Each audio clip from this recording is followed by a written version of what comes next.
சுவாமியே சரணமையப்பா. அகிலாண்ட கோடி பிரம்மாண்ட நாயகனே சரணமையப்பா. காசி ராமேஸ்வரம் பாண்டி மலையாள மடக்கியாளும் ஸ்ரீதர்ம சாஸ்தா சரணமையப்பா.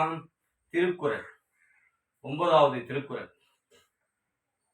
கோளில் பொறியில் குணமிலவே என் குணத்தான் தாளை வணங்காத தலை.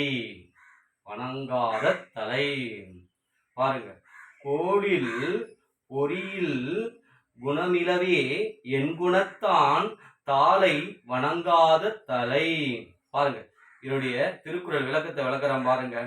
பார்க்க முடியாத கண், கேட்க முடியாத காது போல 8 குணங்களையும் உடைய இறைவனின் திருவடிகளை வணங்காதவரின் தலை இருந்தும் பயனில்லை. பாருங்க, இந்த உலகத்துல 8 அறிவு அதிசயமான கடவுள். 8 அறிவு உள்ள கடவுளை அருளையும் பெருமையும் இந்த உலகத்தில் அறியாதவன் இந்த உலகத்தில் பிறந்தும் பயனில்லை, இருந்தும் பயனில்லை. என்ன பாருங்க, இறைவன் திருவடிகளை எவன் வணங்காம இருக்கானோ அவன் இந்த பிறவி எடுத்ததே வேஸ்ட். பாருங்க, இறைவன் திருவடி எவன் உணர்கிறானோ அவன் கடவுளின் அருகில் வாழ்கிறான்.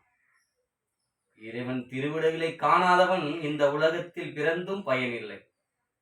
இவ்வளவு ஒரு அருமையான திருக்குறள் பாருங்க. சுவாமியே சரணமையப்பா. என் அகிலாண்ட கோடி பிரம்மாண்ட நாயகனே சரணமையப்பா. என் உடலும் உயிருமான தெய்வமே சரணம்.